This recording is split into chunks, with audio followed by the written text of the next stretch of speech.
Welcome to this Open Education Special Interest Group webinar entitled Transforming OER into Accessible OER. My name is Alex Fennon and I will be chairing the session this afternoon. In the chat box we have a bit of a question that was asked before we started the recording, and that was if you could please just provide details of your current job title so that the speakers will know how to pitch the rest of the session and the content, and whether or not they need to go into more detail or less detail as the session progresses. And this is the second of two Open EdSig webinars taking place during Open Education Week. The next one takes place on the 11th, which previews the OER conference and can be found within the details of the link that's provided there. The session today is going to focus on how students with disabilities and their need to access resources that are suitable for their requirements. They need those resources in order to have access to educational content, and universities, HEIs, are obliged to provide them. So the question that we pose then is, can OER provide a solution for both students and for institutions themselves? Our speakers today are Abby James and E.A. Draffin, both from the University of Southampton, and they're going to be looking at how learning and teaching materials can be released in accessible formats and accessible ways with minimal effort required from all involved. They're also going to go on to speak about some existing projects that they're involved in, involving OERs and MOOCs as well. But first up, we've got Alistair McNaught from JISC, who's going to talk to us about the best practice to embed accessibility across all resources, whether they're OERs or not, and to develop a culture of inclusive thinking. So over to you, Alistair. Okay, thank you very much. I'll see the video. Yeah, is the video working? Yes, thank you very much. I want to start by looking at the big picture. So if it looks like I'm turning away from you from time to time, it's just because I'm working on two screens. So I will try to look at you most of the time.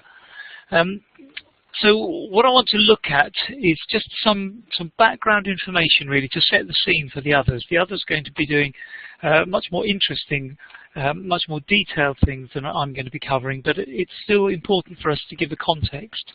So this is the context. The big picture is that some 50 to 60% of your students who had support over the last 20 years or so via a disabled student allowance will no longer be getting it. Now this is a really big change that I think most universities are kind of beginning to respond to, and some have been responding for some time, but it's really going to affect quite a lot of students. Statistically speaking, we're probably talking about 500 students in your if you are an average-sized university. Now, the statutory code of practice that you can see on the screen here talks about where a provision, criterion, or practice places a disabled person at a substantial disadvantage, and this relates to the provision of information. It is reasonable to ensure that the information is provided in an accessible format. Now, the services that we provide as educators, of course, are all about the provision of information, and so the statutory code of practice just enshrines and embeds this reasonable expectation that information that you provide for students will be available in an accessible format. That's a really important starting point for us.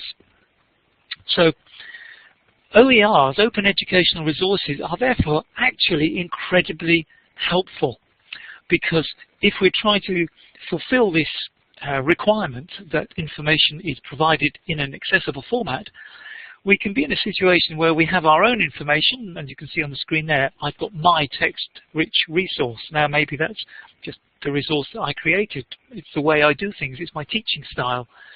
And yet, because I can pull in resources from other places, other organizations, other practitioners, I might also be able to have her image-rich resource and his video-rich resource and somebody else's audio-rich resource.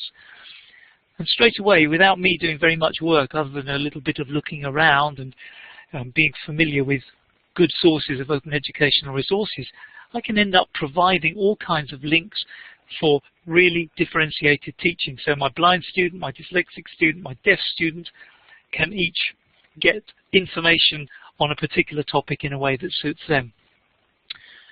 So OERs are helpful, but I also want to kind of drill down a little bit deeper, because OERs might be helpful. It's not a given. They might be helpful if the resources that you link to or the resources that you create yourself allow for certain things to happen. And I'm focusing on text largely in the next few slides, because at the level that I think most of you are going to be working, text is a core component of a lot of your materials. So let's have a look at whether the text is actually helpful or not, whether it's been designed in such a way. So can you magnify your resources? And not just can you magnify them, but if you look on the screen here, let's get the point a bit. I've got screenshots of PDFs in this case, as you'll probably recognize, but of course this applies to any kind of format you're using. Can you take that? Can you easily, as a learner, magnify it? But magnification is only a starting point. Magnification is useless, or very largely useless, if it then condemns you to a life of left, right, up, down scrolling. So when you magnify your text, does it allow reflow, like on that right-hand side, so that you're only having to read within the page width? That would give you a really useful OER. And what about this? Can your resource, your text-rich resource, actually output in a different format? Can it output as text-to-speech? Now that doesn't mean to say you have to create some amazing audio supported resource. It could simply mean that your text is selectable.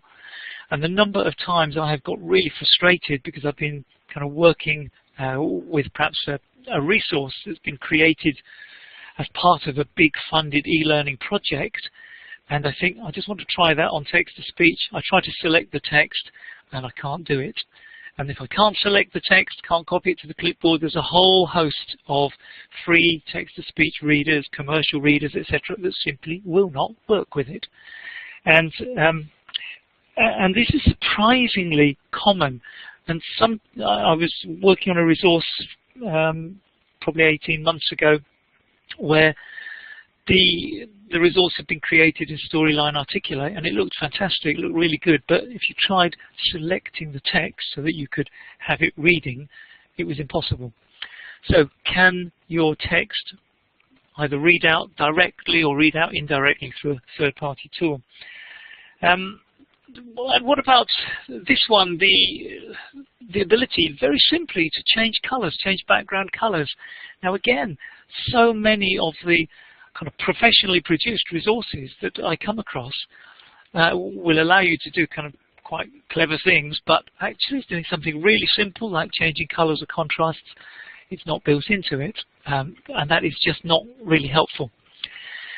Will it allow you to navigate more effectively? Your OERs will be much more useful and much more helpful for a wide range of learners, especially those with disabilities, if you're not condemned to reading through a whole list of text or a whole page's worth of text in order to get to just the tiny little bit that you want. Now, on a PDF document, for example, it's very easy to use bookmarks. In a Word document, very easy to use heading styles, so that you automatically get these navigational panes. Now, whatever system you use, whether you've got menus down the side or across the top or hyperlinks, your OER will be more helpful if you've got that navigation, that granular navigation. And more importantly, if you can get into it without having to use a mouse, that suddenly opens up to a whole load of new people who are, perhaps going to have difficulties with mouse movement. And has it been tested with an assistive technology is also a very useful question to ask. And then the last one on the OERs might be helpful is, what about your images? If you've got lots of images in there, are your images either tagged with an alt tag so that a screen reader user would be able to kind of get the information about what the image is showing, or it doesn't have to be in an alt tag, it could be in the body text, just a really good description of the purpose of the image. or it could be in a caption. But one way or another, are your diagrams that need an alternative text getting it? Now that question is a question you may very conceivably say, I don't know, because I don't know which of my diagrams need text. And this link here, the diagram .hero KU app, etc. I'll pop that in the text chat pane in a moment. That is a fantastic resource that actually takes you through an image. It's got lots of training images on there, and you can work through lots of different styles of images, see which one is closest to your image, and then go through a series of questions that will help you work out what kind of description you need to give to your image, or indeed whether or not it needs a description at all. Okay, so we've established that OERs can definitely be helpful by giving you a wider range of resources to call upon to meet a wider range of learning preferences and so on. We've established they might be helpful if they are created appropriately, with appropriate awareness of accessibility. But that also brings us to a really critical point, which is, if you are not an accessibility expert, and few people are accessibility experts, you're teaching experts, learning experts, you're experts in a subject, you're library and information experts, all sorts of things, but you're probably not an accessibility expert. So you don't really need the burden of having to kind of go out and work out what kind of tools will provide what kind of output. Ideally, you want to know that any tool that you're using has got some kind of basic level accessibility that's going to work. So the content creation tool really matters, and this is where e-learning teams have a very important role to play. And I'll give you more information on this in the text chat, because I've done a blog post recently.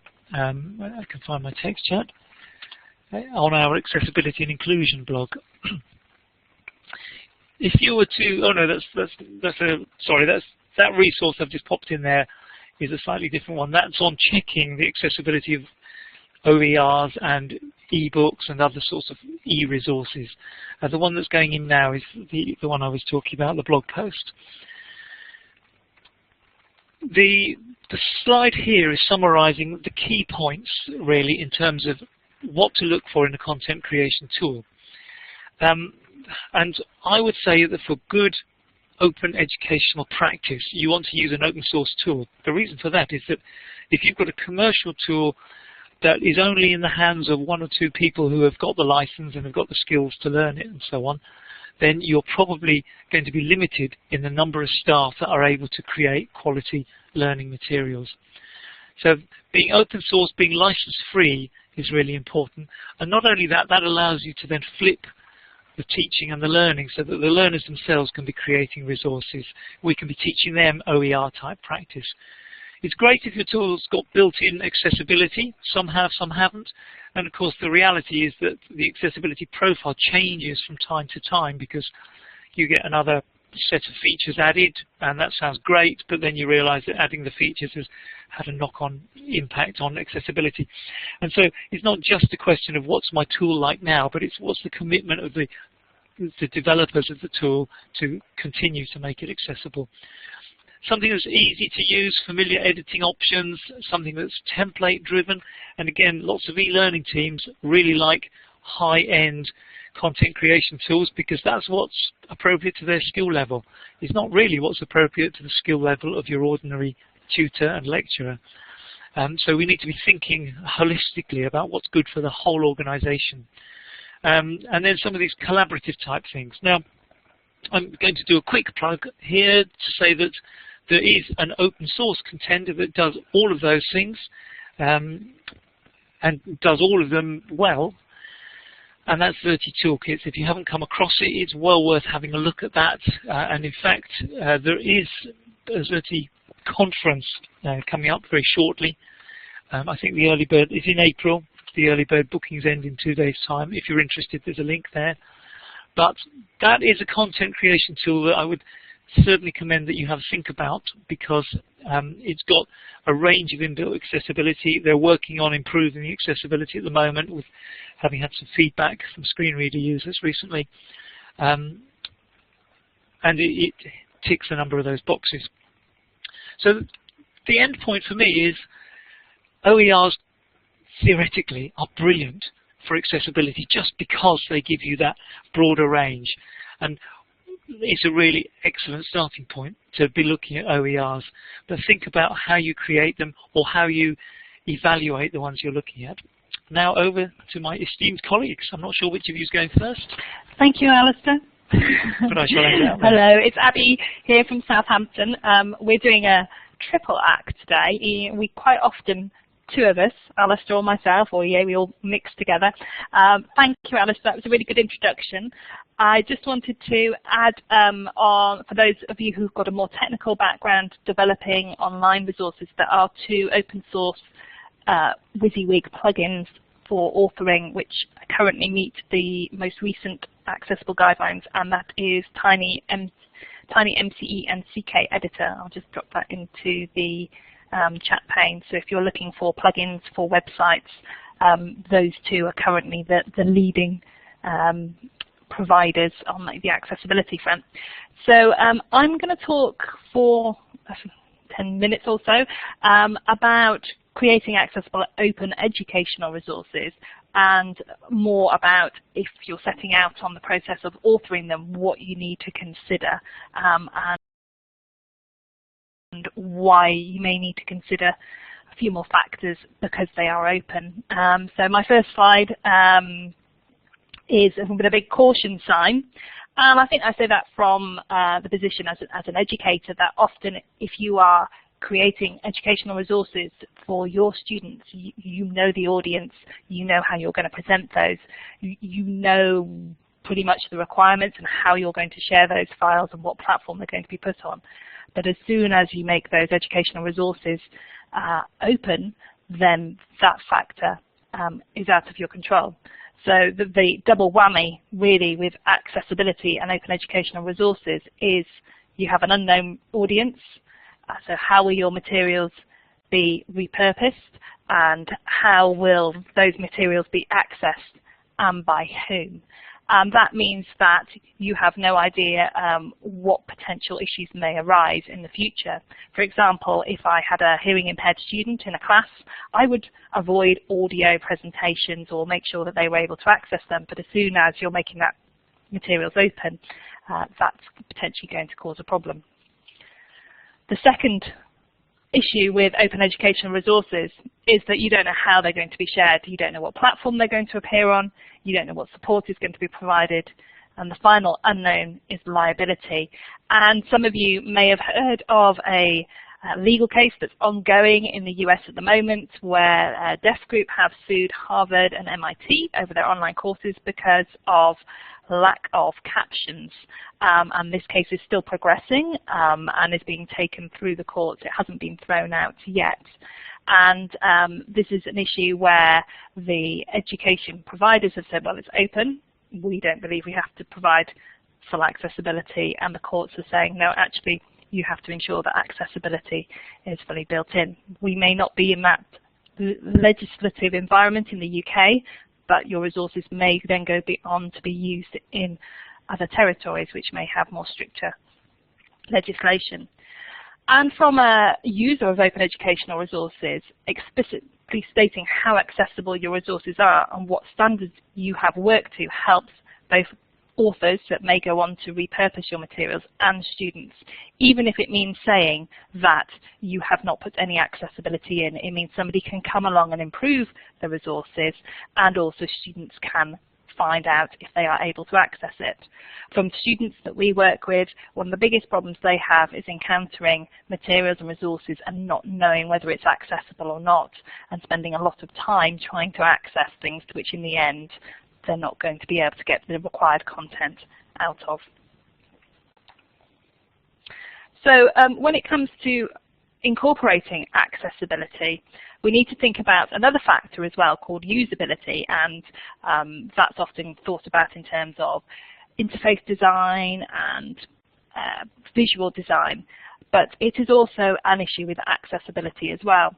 Often we can find resources and tools that are technically accessible and meet all the standards such as the W3 standards and the WCAG standards, but they are still not usable to those with disabilities or even the general public themselves. So one toolbar I was testing earlier this week was perfectly accessible with a screen reader. It was a little pop-up editing toolbar which I wanted to access with a keyboard and with a screen reader. It was telling me which buttons I was on and I could activate. But as soon as I turned off that screen reader, I couldn't tell which button I had selected because there was no visualization of where I was focused on that toolbar. So it was actually a usability issue.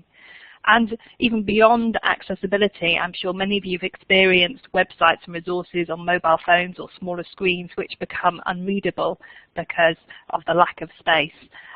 So we need to think about usability as well as accessibility. And often, while responsive design in mobile phone type sites improve accessibility, allow for zooming, sometimes content gets lost.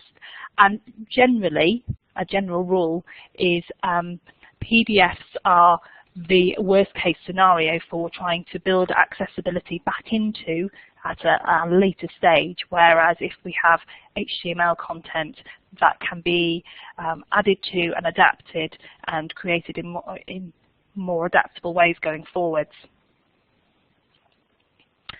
So, reusable or repurposed. I've got a image on the screen that I found on an open educational resources site. It's a lovely picture of a beach, which is, I have to say, where I would rather be today, although the sun might not be shining. And when I downloaded that image, it had an alt tag which says shore, sandy beach, cloudy, ocean, sea, beach, seascape.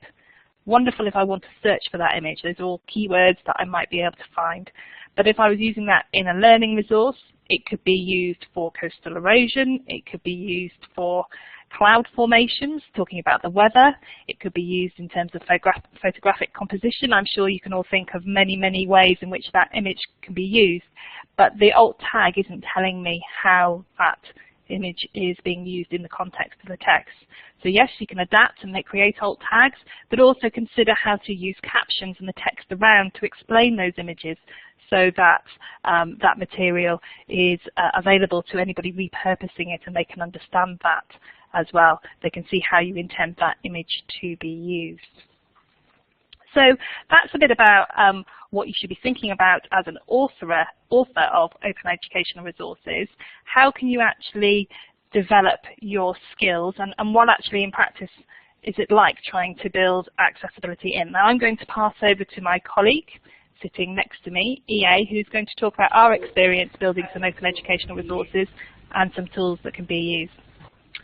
Hello. Yes, I've been working in this field for several years with Alistair and Abby, and I have to say one of the experiences we've had at Southampton University has been with one of the major suppliers of MOOCs called FutureLearn, and we've produced several courses here, or we mustn't call them courses actually, because I think this is one of the other issues, that although they're massive open and online courses, very often they are made up of several activities and steps and things like this that can be picked over at any time and anywhere. So forgetting about the actual FutureLearn platform, which I'm going to mention at the very end of my little bit, what I think is absolutely the most crucial thing that you should be asking your academics to do, and any of those involved in these open educational resources, is to plan ahead. It is absolutely vital because, surprisingly enough, or not, they take a lot longer to make than you think they may do. So, for instance, the captioning and the transcripts for the videos are absolutely vital, as Alistair sort of also said. But they are incredibly time-consuming to create well. And by well, I mean you don't just go to YouTube and say a prayer that when it automatically takes your transcript or whatever you have actually said in your video and automatically adds captions, that they will be accurate. There's a certain percentage that in a way, 77% or whatever, that can be acceptable, but actually you can miss a lot by just that 30 or so % that is inaccurate. The other thing to say is that our PDF formats that are perhaps neutral in that everybody uses them on any machine definitely need checking, and if they don't reflow and if they aren't tagged, our assistive technologies are not going to work with them, and I'm going to mention that in a minute. And finally, What in America is now called STEAM, and we still call STEM, which is science, technology, engineering, and mathematics, really provide us with conundrums, because the graphics, the animations, the tables and equations can be made accessible, but once again, you need to have the time and obviously the support to do so. So things to be thinking about in advance of actually making the resources and making allowances for perhaps what we should be saying is a cost benefit. It's quite important. So moving on to the term assistive technology, which isn't here because actually what we feel is more important now is that these technologies provide productivity skills. In other words, if our disabled learners can use technologies efficiently, they are going to be able to work in a much faster way than they have in the past. And many of them will be deciding on using perhaps more portable tools, like bring your own device, mobile, rather than your desktop. And in the past, when we've given our open educational resources or our educational resources, we've put them on our desktops and we've networked them. On those networks, students have come in and they've often found assistive technologies that can offer magnification, screen reading if you have a visual impairment, or text-to-speech with text highlighting, and alternative inputs like not just the keyboard, but also different types of mice. And finally, speech recognition. Now, we're all of us having to move into this mobile world, and we're finding that magnification may have turned into zoom, which is a very different thing. Magnification for a student with a visual impairment means that they can actually perhaps magnify a certain section of a page, a certain part of a screen, that they can actually magnify the cursor as well as the mouse. They can magnify the menus, not just the text. So we need to understand that our assistive technologies can be quite a personal thing to those users and need to be adapted to suit the sort of situation they're in when they want to read their e-texts or their open educational resources online. And e-text is a sort of American term that's often used for the text that they find from the library or from their e-books. Screen reading is the same, and what we find is that the big assistive technologies that are like JAWS, Window Eyes, and Supernova can provide amazing mapping into complex elements of their actual computer usage. So it can give them quite a speedy entrance into the menus. It can allow them to find links very quickly. Now, you can't do that with VoiceOver on an iPhone necessarily. And yet those built-in technologies are the ones that they're beginning to use. So we need to be aware of that, and as Alistair said, that's where you need your content to be divided up into headings and structured so that they can just jump between them. But they may be jumping in a different way. They may be scrolling with their fingers down the screen as opposed to using keyboard shortcuts. The text-to-speech. If ever you've tried your iPhone or your Android, you'll find it's either got, as I said, VoiceOver or TalkBack, and you'll be able to select your message and have it spoken back to you. Or if you're driving, you'll be able to have your emails even read out to you. But the important thing for the student with dyslexia, perhaps, is to have the text highlighted at the same time. Now, this doesn't always happen with the mobile device. It doesn't always happen with the e-reader. And yet, when they're on the desktop, they're very used to it happening with, for instance, TextHelp, Claro Read, these programs that we might have on our networks. The alternative input isn't so flexible as it would be on a desktop. So the touch screen doesn't always allow you to delete an item or whatever.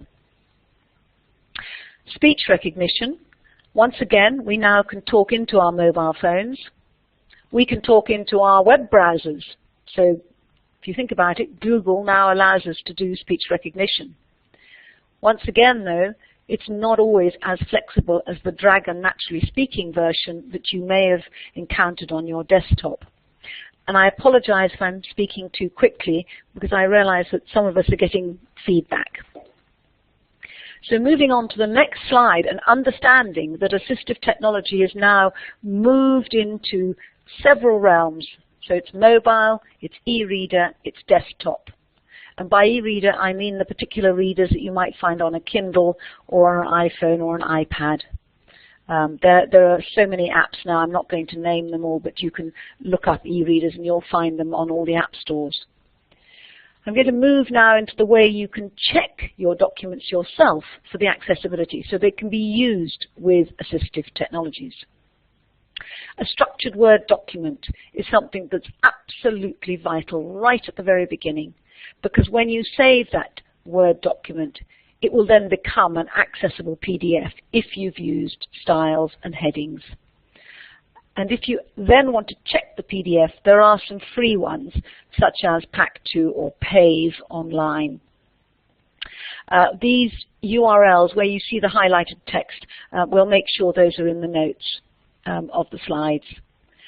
Calibre, you can go online, do a Google search, that will convert into an EPUB. Now, EPUB 3 is the version of EPUB that allows for navigation through an ebook. And it's something that, if you're in the accessibility world, you'll understand they worked with the DAISY consortium to allow the EPUB 3 to be used with a screen reader. But once again, it's only as good as the input that goes into that EPUB 3 file. And finally, you can use the EPUB 3 checker, which is provided by the International Digital Publishing Forum. So very quickly, I'm just going to show you Web2Access, which is a way of accessing web pages and evaluating them for accessibility. It's online and it's a very easy tool to use for functional testing, but you can also use WebAIMS checks.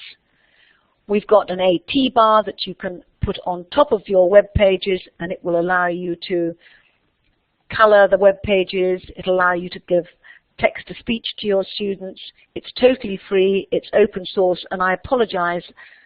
From the slides, you will see that some of the graphics have moved. I think Alistair, Abby, and I were using widescreen laptops when we made the slides, and they've now been crunched up a little bit.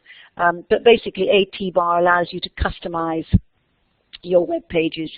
Moodle and WordPress also have plugins that you can add to them. And then finally, STEM Reader, which will allow you to have your mathematical equations read out to you.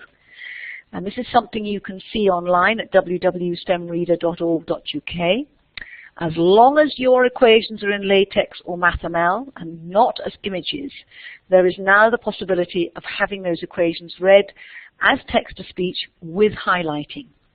So that's an exciting new thing that we're trying to develop here at Southampton, and Abby's been in charge of that project, and we'd love some more beta testers for that one. And then if we're looking forward to the exciting things that Alistair's been talking about and the fact that we allow everything to be open, what we learn from this is that we can share the knowledge of others. Some people are far more knowledgeable than we are about open education resources, but by sharing we can learn about it. It crosses those boundaries of accessibility, usability, and personalization. We can do that with open educational resources. And we can make it something that goes far beyond the usual gatekeepers, which really upsets me.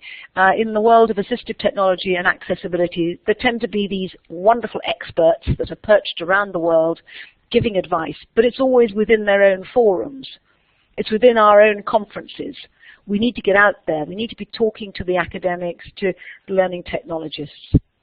And the way we're going to do that is hopefully through our MOOCs.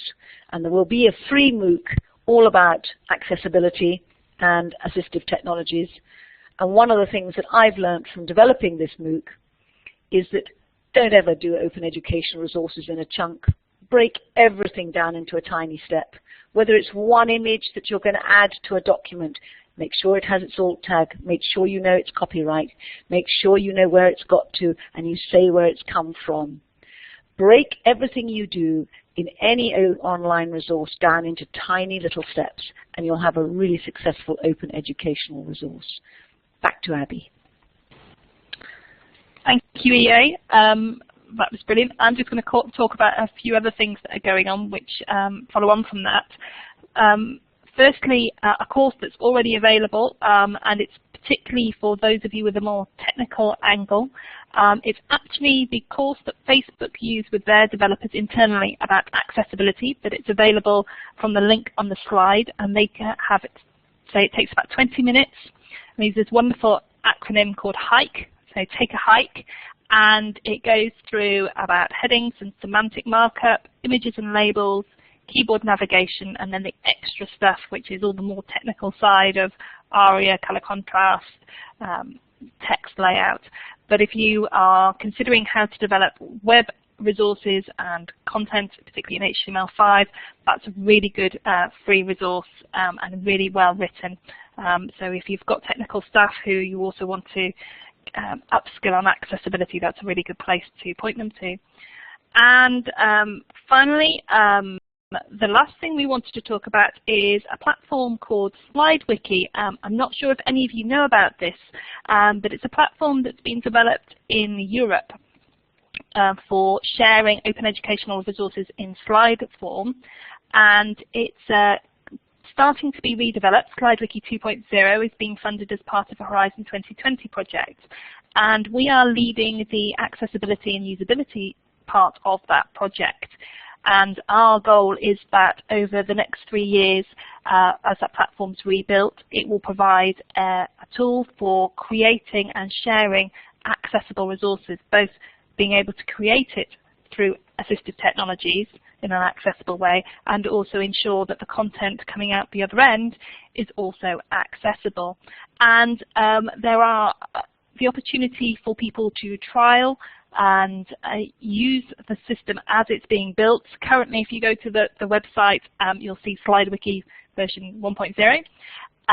But later this year, as soon as we've got the first prototype, it will be available for people to trial and comment. So really this is an opportunity we wanted to share with the group of saying there's a platform that's going to be developed for sharing accessible open educational resources. What do you want from it? It'd be really great if anybody has any feedback and ideas and comments about the existing system, or what would they like to see out of such a platform. And also, as we go through the 3-year project, we will be involved in trialing the platform to understand how it can be used within the UK educational system, within higher education particularly. So if you are interested in trialing it through any of your OER projects, or with your general student population, or specifically those with disabilities and particular learning needs, then please do get in touch, as we want to gather as much feedback as possible and feed that back into the development team. And what we found, particularly in terms of looking at the needs of that project, is when you start to talk to the developers, they understand the technical accessibility requirements, but understanding also how the educational providers and content creators want to use it is a key aspect that they need input in. So hopefully that's something that will help the OER community and help move the accessible agenda further. So if anybody's interested, please do get in touch. So that does actually bring us to the end of our slides. We've got through those slightly quicker than we anticipated, but we did want to leave time for questions, and I've seen that the chat pane is been going away at a rapid rate with people commenting and asking for resources. So Alex, would you like to lead through if there's any particular questions that haven't been answered? Yeah, absolutely. Thanks to all of our speakers for providing some excellent insight into the latest developments and practice, and how we can all really look to develop our OERs and our non-OERs to benefit our students with disabilities. I picked up on a couple of questions that didn't seem to get addressed by the chat box. There were lots of questions that went through and were answered by colleagues within the session, so I really appreciate that. So thank you for your contributions there. One of the questions I wanted to raise was really early on in the session, and that talked about accessible images, accessible documents being created for teaching, and what types of training should our HEIs really start to offer our staff if they don't already do that. What do you think?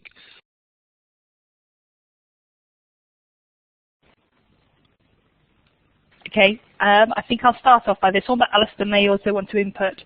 I think one of the barriers we have is the lack of time available to train staff. Often it may be part of an induction process, and there is trying to introduce to general accessible practice in learning. So there's quite a lot of information you're trying to get across in a short time. From our experience, what people appreciate really is quick, short guides and reminders, and even next to the keyboard, reminding them these are the 4 or 5 steps that we need to do. And we've had resources, creative resources in the past, but one of the particular problems we face with accessibility and technology in general is they go out of date very quickly. So again, it's about trying to keep those resources up to date.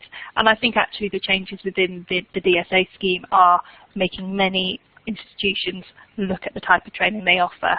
And I know many people are thinking about these things, so hopefully over the coming few months there will be many more training resources out there.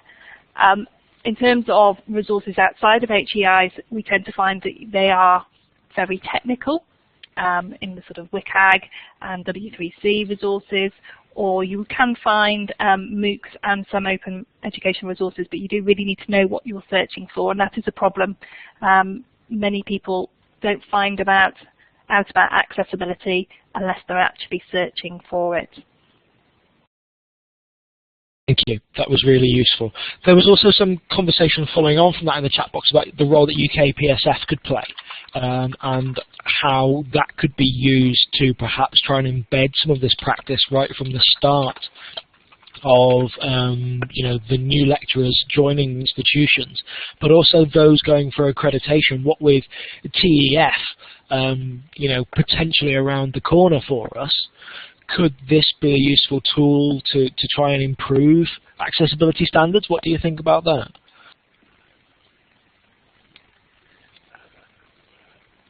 I think the more we make accessibility part of the mainstream, the better it will be for everybody. And I think there's very often this sense amongst academic staff that accessibility is for a very, very small group of people, for a few blind people that they haven't ever had in their lecture or something.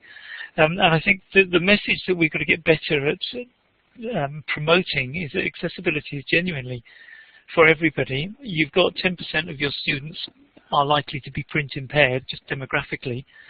And then when you add the average university has 15% of their students from overseas, many of those students would get similar benefits from some of the assistive technology type tools. If you're not a very fluent English reader, being able to navigate quickly through a well-structured document, being able to use text-to-speech, they're all really helpful for everybody.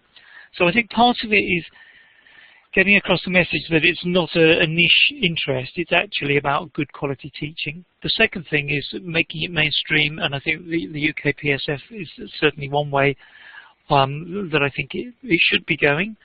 But I think the other thing is looking at course modules. I've been working with the University of Kent, and what we're looking at there is looking at the module specification process, so that every time you create a module, at the moment there's just a little box to tick about we will take accessibility into account, with no hint yet as to what that actually means in practice. So we're working together with the appropriate people to try to establish maybe not just a single tick box, but things that will be meaningful, like all our presentations will meet to these accessibility standards, our documentation will, and so on. So I think mainstreaming is definitely the way forward. And as Terry said in the chat, it's also turning our learners into producers of accessible content, because that's going to become a really important factor in the future, I think.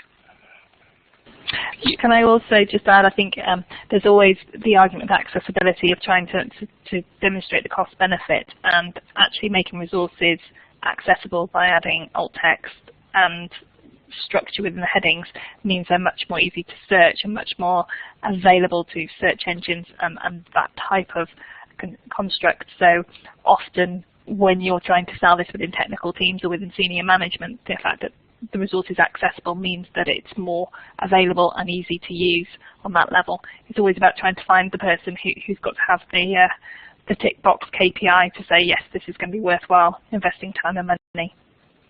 That's a very good point, because one of the things I've noticed in my work with publishers is that the publishers really came on board. Many of the kind of big publishers have come on board with accessibility because they found it helps them do their business much more efficiently and much more effectively, and it begins to open up the possibility of microtransactions. You know, if you can actually divide your book into chapters and subchapters, and potentially license or sell an individual chapter of a book and then a sub-chapter of another book and bundle them all together.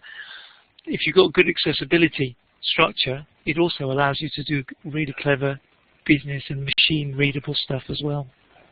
I think that's a really interesting point. We touched on it earlier on, that actually good accessibility practice benefits everybody, not just those students with those disabilities. So thank you for going over that. One final question, unless we get any more that come through in the chat within the next couple of minutes, goes back to the JISC content store, Alistair. Sorry to put you on the spot a little bit. And whether or not there will be any governance of that, the content store and app store, that will demand that any content, any apps that are uploaded to that platform comply with the latest best practice in terms of accessibility. I would definitely hope so. That's all I can say at the moment, because I'm not directly involved in that, but I have been doing work with the other teams in JISC, including JISC Collections, and one of the things that JISC Collections now have is an accessibility kind of checklist that any new supplier that's being brought into the JISC Collections bundle has to fill in this accessibility checklist, which is nothing to do with kind of, do you meet a WCAG technical standard or something. It's about really demonstrable things like, can you change the font size, can you change the colors, has it been tested with assistive technologies, etc. So certainly that's embedded in that part of JISC. I'm working at the moment with some of the digital resources folk on putting together some accessibility guidance. I will take that question back, though, because it's certainly something that we should be thinking about. I suspect we are, but I can't tell you for certain who it is and who's got responsibility. Okay, thank you. I appreciate that. That might have been put you on the spot a little bit there. Okay, so absolutely, it's a good thing to do that. Yes.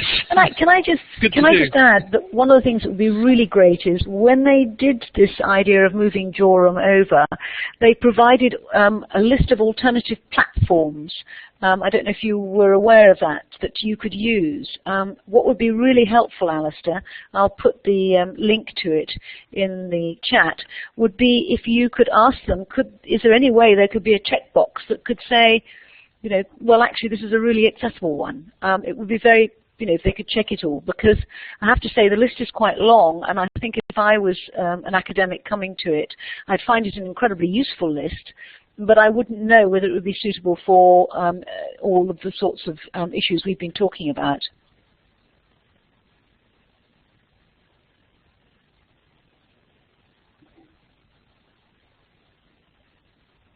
Don't know how that worked.